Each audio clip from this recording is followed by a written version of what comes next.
예, 형제여러분 안녕하세요. 날씨 더운데 오늘 굉장히 수고 많으셨죠?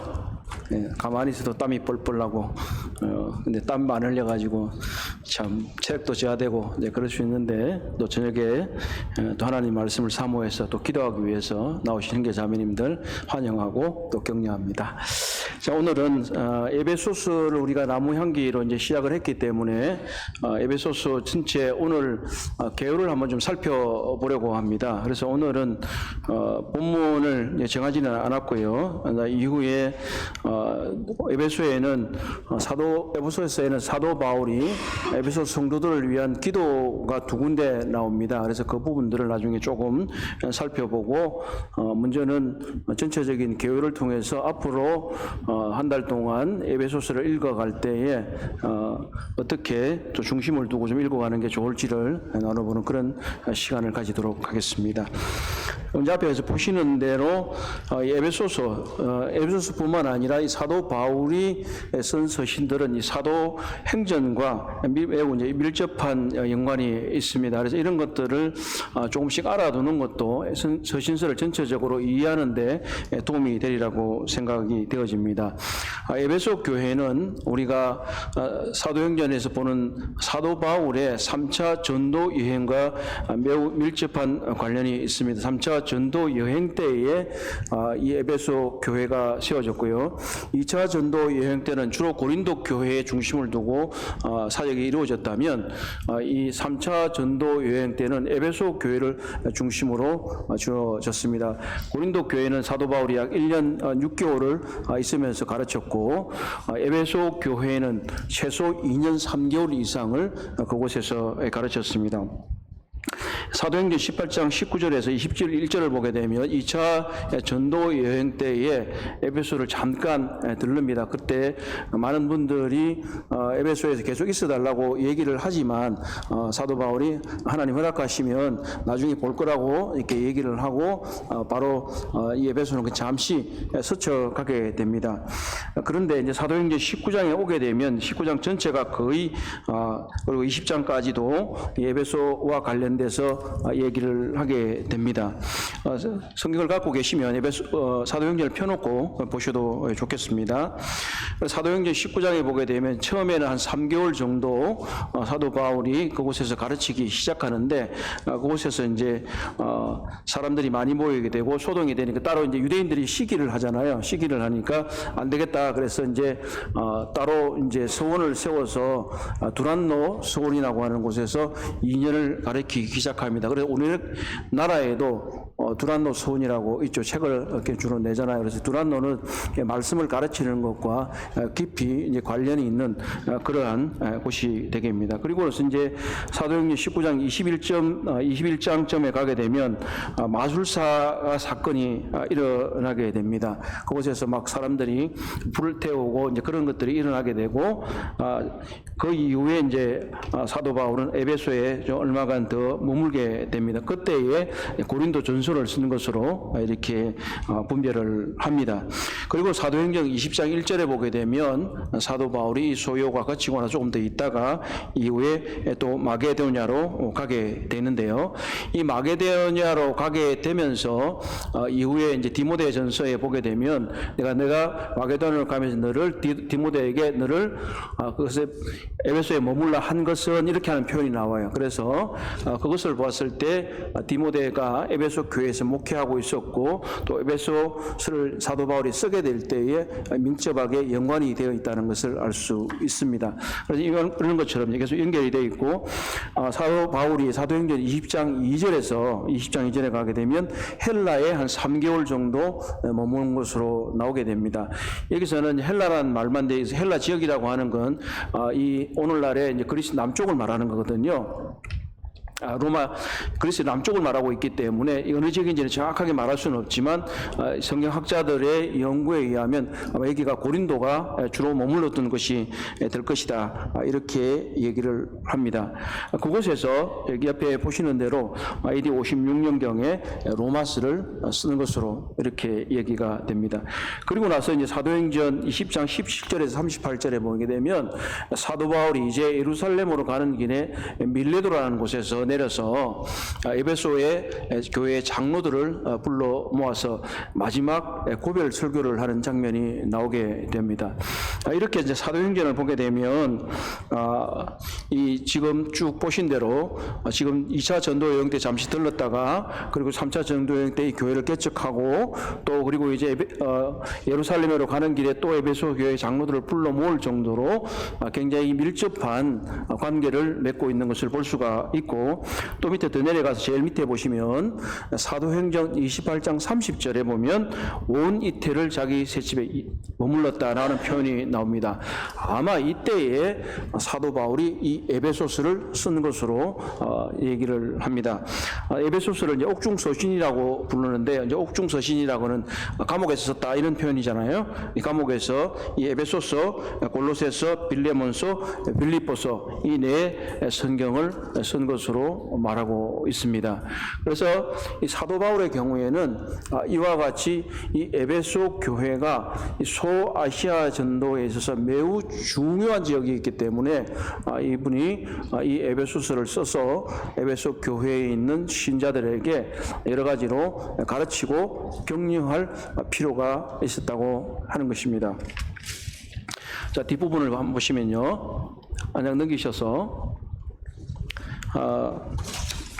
지금 지도에 보시는 대로 제가 화살표를 해두었죠. 그게 보면 이제 에베소가 보이잖아요. 이제 에베소가 보이고 그 밑에 보면 밀레도라는 것이 나오죠. 그게 77번 이렇게 해놨고 작별 이렇게 밀레도라는 곳에서 작별을 하고 배 타고 이제 예루살렘으로 이제 올라가는 그런 장면인 것입니다. 그만큼 여기 보시는 대로 그 위에 이제 에베소의 두란노 소원이라고 이제 써두었잖아요. 이런 것을 보게 되면 이 오늘날의 이 소아시아는 티르키예라고 하죠. 이전에는 이제 터키라고 얘기를 했지 않습니까? 지금 이 에베소는 이 소아시아 지역, 티르키예 지역에서 전도의 중심지였습니다. 자, 다음 장을 한번 보시면요. 지금 사도행전에서 읽었던 이제 중요한 사건 몇 가지를 말하고 있습니다. 에베소는 좀 희한하게 생긴 여자 신상 같은 게 있죠. 뭐 여자분들이 계셔서 좀 그렇긴 합니다만, 뭐 유방이 엄청나게 많이 달려 있잖아요. 이거는 다신을 다산을 상징하는 거예요. 그래서 이 엄청난 뭐 자녀를 많이 낳고 이렇게 하는데, 아뎀이라고도 하고 다이아나라고도 하기도 합니다. 그래서 노래 중에 뭐 다이아나 뭐 이런 노래가 있어요. 그런 노래 부르지 마세요. 이게 안 좋은 거예요. 그런 노래 부르면 안 돼요. 이 팝송에 그런 게 있어요. 제가 젊었을 때 좀 부르긴 했는데 다 잊어버렸지만, 이 다이아나 신전이 아뎀이라고도 하고, 에베소에서 보면 아뎀이라고 되어 있죠. 크도다 아뎀이 신전이여, 뭐 이런 표현이 나오거든요. 이 세계 7대 불가사이라고 불리는 그런 큰 신전이라고 합니다. 그리고 밑에 보면 이제 마술서들을 불태우는 것이 나오고요. 그 옆에 이제 한 머리 좀 벗겨진 사람이 뭐 말씀을 전하는 것 같아 보이죠. 아마 이게 그 전승에 의하면 사도 바울은 머리가 좀 많이 벗겨졌다고 합니다. 뭐 저는 안 봤으니까 잘 모르지만 바울이 말씀을 강론하는 장면이고, 옆에는 이제 셀수스 도서관이라고 하는 유적인데요. 아마 이것이 두란노 서원이 아닐까 그렇게들 많이 추정을 한다고 합니다. 그러나 뭐 정확하게는 이것이다라고 말할 수는 없습니다. 다만 아마 많은 사람들이 모일 수 있는 큰 건물이 있지 않았을까 보여집니다. 다음 장이요. 그래서 제가 지금 맞죠? 지금까지 말씀드렸던 것처럼 티르키예 지역을 보셨던 것처럼 에베소는 이 소아시아 지역의 선교 중심지였습니다. 사도행전 19장 10절에 보게 되면 두 해 동안 이같이 하니 아시아에 사는 자는 유대인이나 헬라인이나 뭐라고요? 다 주의 말씀을 듣더라. 이것이 과장법인지 그렇지 않으면 실제로 그런지는 알 수 없지만, 이 에베소는 매우 큰 도시였습니다. 해안 도시였고 사람들이 많이 오고 가는 곳이었고 교통이 매우 편리한 지역이었기 때문에 이곳으로 많은 사람들이 와야 됐던 거죠. 사실은 인천도 그런 지역이에요. 인천도 그런 지역인데 인구가 지금 300만이 넘고 대한민국에서 세 번째로 큰 도시예요. 그럼에도 불구하고 인천이 다른 곳에 비해서는 복음화의 비율이 매우 낮은 도시이기도 합니다. 그래서 그런 점에서 우리가 좀 생각해 볼 필요가 있기는 하겠죠. 어쨌든 이 바울은 최소 2년 3개월 이상 약 3년 가까이를 이 아시아의 중심지인 에베소에 체류하면서 복음을 전했기 때문에 수많은 사람들이 아시아에 있는 사람들이 복음을 들었다. 지금 아시아라고 제가 말씀 계속 드리지만 이것은 아시아는 로마가 그 자기들의 주를 분류할 때 아시아라고 그랬고 오늘날은 소아시아라고 이름을 하고 있고 특별히 터키 지역을 말하는 것입니다. 그러니까 우리 교회가 계속해서 이 한 지역에 있으면서 장시간 동안 있으면서 우리가 복음을 계속해서 전고 전해드릴 때 우리가 인천 지역에 있는 인천 부평 교회를 통해서 인천에 있는 모든 사람들이 복음을 들었더라. 만약에 성경에 새로 기록된다면 이렇게 된다면 얼마나 좋겠습니까? 우리가 우리들의 책임에 있어서 그러한 것들을 생각해 볼 필요가 있겠습니다.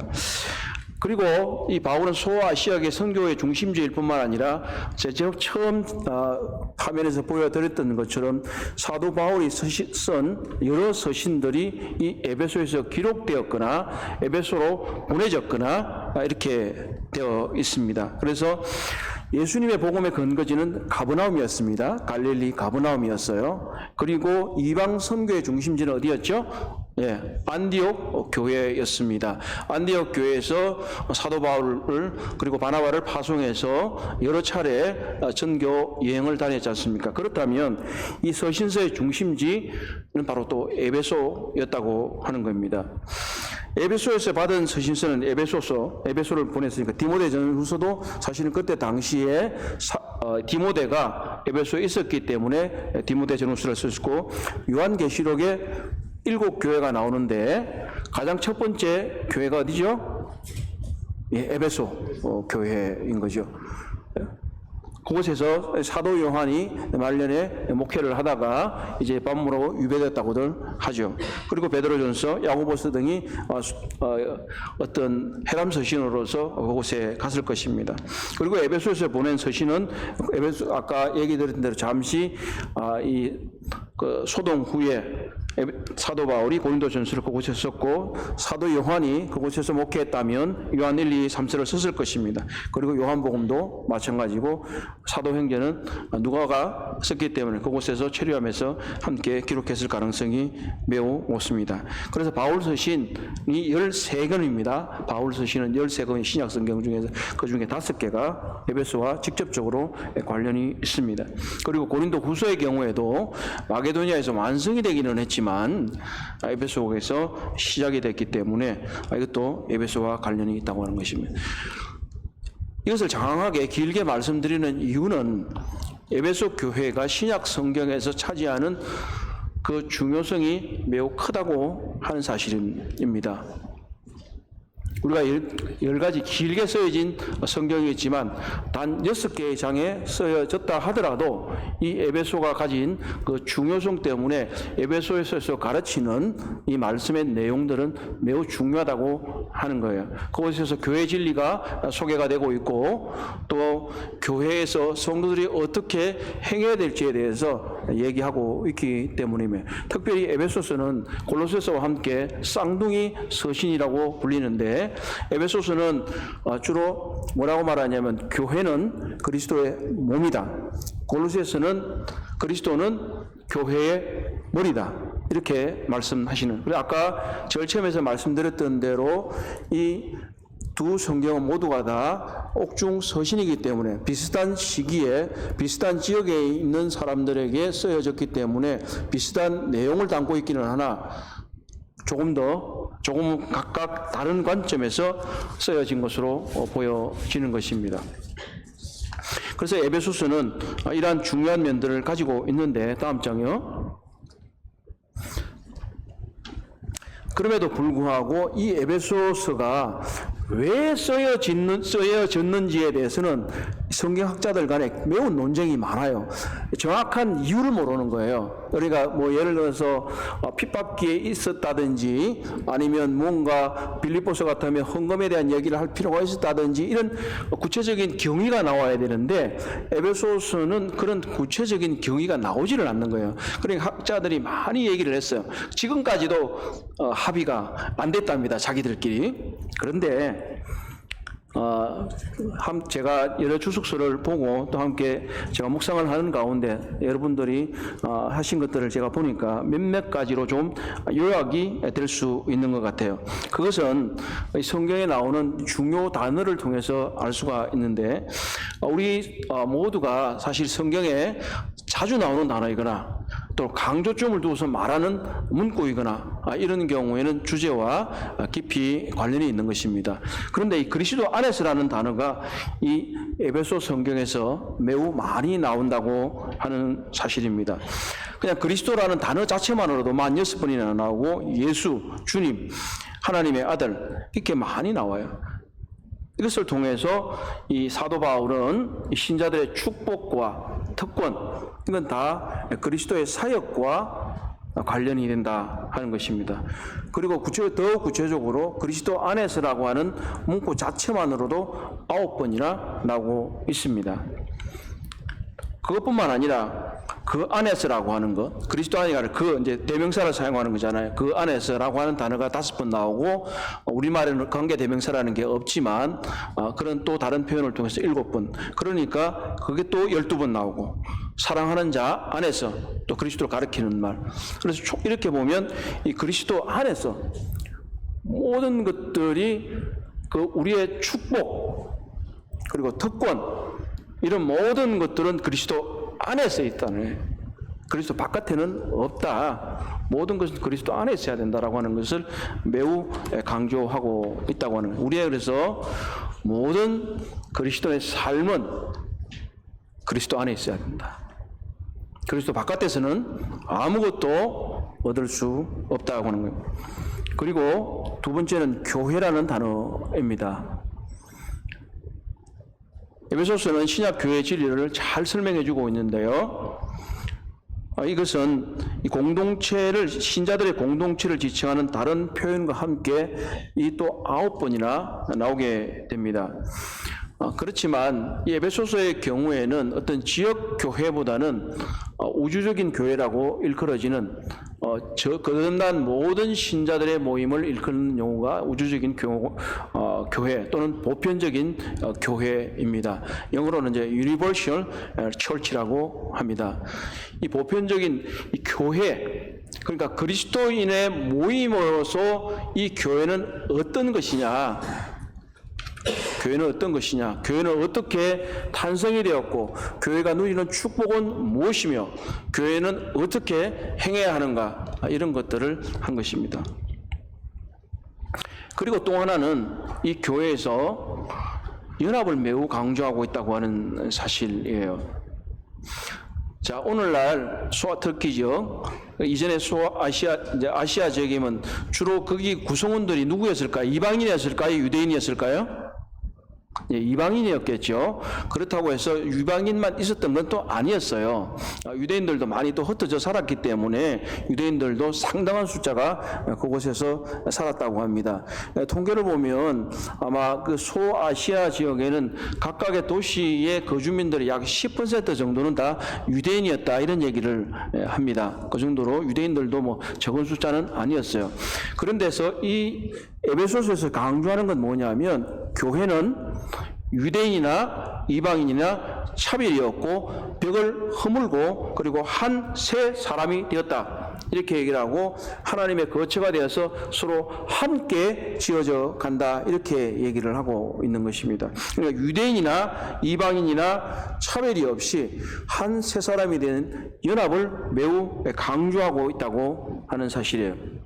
이 부분은 조금 이따가 더 말씀을 드리겠지만 그때의 유대인과 이방인의 차이만큼 오늘날에 여기 앉아있는 우리 성도님들 그리고 주일날 나오는 성도님들 중에서 그때 당시에 유대인과 이방인의 차이만큼 큰 차이를 갖고 있는 분은 없습니다.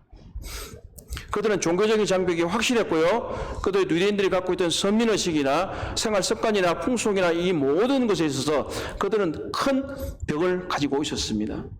그런데 우리들 가운데에서는 그만큼의 장벽을 갖고 있는 사람은 없습니다. 우리는 차이가 분명히 있고 스케줄이 다르고 성향이 다르고 배경이 다르고 다 다르지만 당시에 유대인과 이방인이 가지고 있었던 그 차별만큼 그 장벽만큼 우리가 차이 나는 것은 없습니다.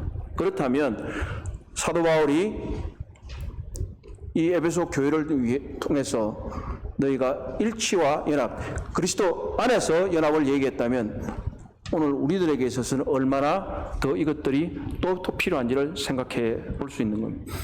그들이 연합했다면 우리도 연합할 수 있는 것이고 우리도 일치될 수 있는 것입니다. 우리들의 다름은 문제를 일으키는 것이 아닙니다. 우리들의 차이가 연합을 방해하는 것은 없습니다. 우리는 각각이 살아온 배경이 다르고 각각의 생각이 다르고 분별도 다를 수는 있습니다. 그러나 우리는 그리스도 안에서 하나 된다라고 말합니다. 그것이 교회입니다.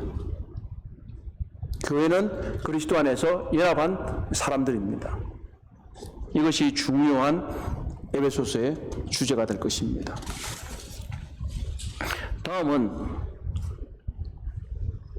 다음 장이요. 에베소서 4장에서 6장은 많은 명령문으로 구성이 되어 있어요. 에베소서의 경우에 다른 서신서들의 대부분도 마찬가지지만 이 6개의 장 중에서 1장에서 3장까지는 에베소서의 경우에 대체로 교리적인 측면을 많이 다룹니다. 그리고 4장에서 6장은 실험적인 측면을 많이 다룹니다. 그래서 4장에서 6장은 주로 그리스도인의 성화의 삶을 주로 얘기를 해요. 어떤 학자들은 한 30개 정도의 명령문이 있다고 하고요. 또 어떤 분들은 40개가 나타난다고 얘기를 해요. 이렇게 하라, 저렇게 하라 하는 것들이 나와요. 신자들이 경건한 삶을 살아야 된다는 거예요. 왜 경건한 삶을 살아야 되냐 하면 그리스도인은 그리스도인의 그리스도와 연합되어 있기 때문에 그 삶이 그 실체와 일치해야 된다고 하는 거예요. 연합되어 있는데 연합되어 있지 않는 것처럼 살아간다면 이건 잘못됐다고 하는 거예요. 그리고 또 하나는 뭐냐면 두 번째는 성화의 삶과 관련해서 우리는 영적 전쟁 중에 있다고 하는 사실입니다. 많은 현대 그리스도인이 잊어버리고 있는 것은 무엇입니까? 영적 전쟁이 있는지 없는지 그리고 영적 전쟁을 하고 있는지 안 하고 있는지조차도 모르고 있다는 사실입니다.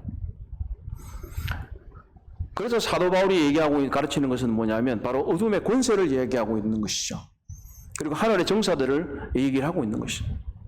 우리의 싸움은 혈과 육에 속하는 것이 아니라고 얘기하는 거예요. 그렇기 때문에 하나님의 전신갑주를 입으라고도 얘기를 하고 있는 거예요. 이 에베소서를 통해서 우리가 깊이 생각해 보아야 할 것은 우리는 영적 전쟁 중에 있다. 전쟁 중에 있다. 오늘날 내 삶이 평안하고 문제가 없어서 내 육신적인 삶만 생각할 수 있지만 우리 주변에서 사실 일어나고 있는 나의 주변에서 일어나고 있는 대부분의 일들은 영적인 것과 관련이 있다고 하는 겁니다. 그냥 일어나는 게 아니고 우리의 영적인 성숙과 성장을 위해서 하나님께서 하고 계시는 것이라고 하는 거예요. 전쟁 중에 있다는 거죠.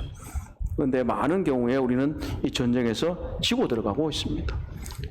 올림픽을 얘기했지만 올림픽 선수들이 그 한 번 경기 뛰려고 4년 내내 8년 내내 단련을 하지 않습니까? 그렇게 해야 전쟁에서 이기는 거예요. 요즘 우스갯소리 하더라고. 한국 사람들은 이렇게 전쟁을 잘하냐고. 올림픽 나가서 이기는 게 뭐예요? 총, 칼, 활. 다 이기는 거야, 다. 네. 왜 육신적인 세상의 사람들은 총도 잘 쏘고 칼도 잘 쏘고 활도 잘 쏘는데 왜 그리스도인들은 우리는 그렇지 못해야 됩니까? 그들은 전쟁에 능한데. 예. 좀 이런 생각을 제가 좀 해봤습니다. 여기서 누구를 질책하라는 것이 아니라 저 자신에게 있어서도 그런 생각을 하면서 야, 저 사람들 저렇게 활을 잘 쏘는데 어떻게 0.05mm 차이로 승부가 갈려요? 참 신기하더라고요. 예. 그래서 이 세 가지를 묶어서 본다면 바로 그리스도 안에서의 교회의 연합과 일치, 그리고 영적 성장이 아마 에베소의 주제가 되지 않을까 생각합니다. 우리 같이 한번 읽어보도록 하겠습니다. 에베소 4장 13절 제일 밑에 있는데요. 우리말 성경이라고 두란노 서원에서 한 겁니다. 아까 두란노 서원 했는데 한번 읽어볼까? 우리는 시작. 우리는 모두 하나님의 아들을 믿는 것과 아는 지식에 하나가 돼 온전한 사람을 이루어 그리스도께서 충만하신 정도에까지 도달해야 합니다. 예, 우리는 하나가 돼야 하고 믿는 것과 지식이 하나가 되고 온전한 사람을 이루고 그리고 그리스도에게 충만하신 정도까지 영적으로 성장해야 된다는 것이 에베소서의 가르침이라고 하는 것입니다. 마지막으로 에베소서에 나오는 바울의 기도 두 개를 보도록 하겠습니다. 다음 장이요. 에베소서 1장 15절에서 23절이 첫 번째 기도인데 사도 바울은 이 기도문을 통해서 에베소 성도들이 하나님을 보다 더 잘 알도록 하나님의 능력을 더욱 알도록 간구하고 있습니다. 그냥 함께 같이 한번 읽어보도록 하겠습니다. 시작.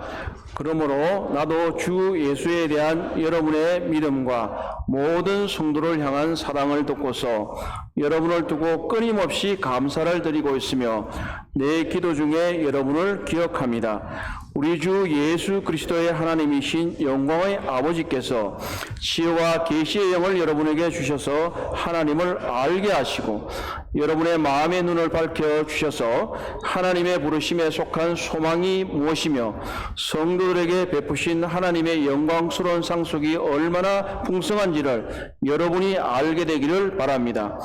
또한 믿는 사람들인 우리에게 강한 힘으로 활동하시는 하나님의 능력이 엄청나게지를 여러분이 알기 바랍니다. 예, 여기까지입니다. 다 하지 않고 제가 19절까지만 했습니다. 뒷부분은 또 하나의 이제 영광을 돌리는 내용이기 때문에 여기 제일 많이 나오는 단어가 뭐예요? 알기 바랍니다. 뭘요? 하나님을 알기 바랍니다. 하나님의 능력을 알기 바랍니다. 하나님께서 우리에게 주시는 게 얼마나 많은지 다 알기 바랍니다. 좀 제발 우리가 좀 이 하나님을 알았으면 좋겠습니다. 두 번째 기도입니다. 두 번째로 바울은 하나님을 알도록 한 것에서 한 걸음 더 나가서 하나님 또는 그리스도의 사랑을 알도록 말씀하십니다. 이 부분은 다 읽지 않고요. 17절 하반절 여러분이 사랑 속에 그 부분만 한번 읽어보도록 하겠습니다. 17절 하반절 있죠? 여러분이 시작. 여러분이 사랑 속에 뿌리를 받고 틀을 잡아서 모든 성도와 함께 여러분이 그리스도의 사랑의 너비와 길이와 높이와 깊이가 어떠한지를 깨달을 수 있게 되고 지식을 초월하는 그리스도의 사랑을 알게 되기를 바랍니다. 그리하여 하나님의 온갖 충만하심으로 여러분이 충만하여지기를 바랍니다. 예, 이게 기도문이에요. 사랑 속에 뿌리를 받고 틀을 박아라. 그리스도의 사랑의 너비와 길이와 높이와 깊이가 어떠한지를 깨달아라, 알아라. 그리고 지식을 초월하는 모든 것을 초월하는 그리스도의 사랑을 알라고 하는 것입니다. 우리가 하나님을 바르게 알고 하나님 그리스도께서 우리에게 베푸신 사랑을 바르게 안다면 우리의 삶은 변화된다고 하는 것입니다. 이 부분이 에베소서 1장에서 3장까지 중에서 3장의 가장 마지막에 쓰여졌고 이것이 4장부터 이어지는 실제적인 그리스도의 삶을 살아가게 하는 근거이자 원동력이라고 하는 점에서 유의할 필요가 있습니다. 바로 그리스도의 사랑을 알게 되면 그리스도의 삶을 살아가게 된다고 하는 겁니다. 다음 장이요. 제가 읽어보도록 하겠습니다. 계시록 4장 4절에서 5절입니다. 어느 교회 한 얘기일까요? 어느 교회 한 얘기일까요? 예. 에베소 교회입니다. 제가 읽겠습니다. 그러나 너를 책망할 것이 있나니 너의 처음 사랑을 버렸느니라. 그러므로 어디서 떨어졌는지를 생각하고 회개하여 처음 행위를 가지라. 만일 그리하지 아니하고 회개하지 아니하면 내가 네게 가서 내 촛대를 그 자리에서 옮기리라. 이게 문자 그대로의 말씀을 믿는다면 수십 년 사이에 이 에베소 교회가 사랑에 대한 권면을 받았음에도 그렇지 못했다고 하는 사실이에요. 사도 바울이 두란노 서원을 세워서 2년을 가르치고 그 더 이상을 가르쳤을 때 그들이 지식과 많은 것들이 충만해 있었습니다. 그러나 이 구절로 보건대 이들이 그 지식만큼 사랑이 풍성하지는 않았던 것으로 보여집니다. 우리는 하나님을 알되 깊이 알아야 하고 하나님을 알되 하나님을 사랑으로 알아야 한다고 하는 것입니다. 그리스도인들에게 사랑이 없으면, 그리스도인의 교회에 사랑이 없으면 아무것도 아닙니다. 고린도전서 13장이 그것을 얘기하고 있지 않습니까? 우리 성도들 가운데 우리는 나이 차이도 있고 성별도 다르고 배경도 다르고 많은 것이 다릅니다. 기질도 다릅니다. 그러나 하나님께서 에베소 교회를 위해서 말씀하시는 것처럼 하나님에 대한 사랑, 성도와 성도의 사랑, 부부, 자녀, 가족에 대한 사랑, 이웃과 불신자에 대한 사랑이 우리들에게 충만해야 한다고 하는 것입니다. 저는 제 아내가 첫사랑인 것에 대해 참으로 감사하게 생각합니다.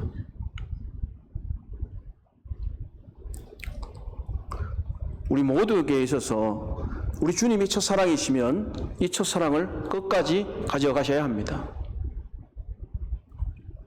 사랑을 하는 사람이 첫사랑을 잊어버렸다는 얘기는 뭐예요? 배신했다는 얘기입니다.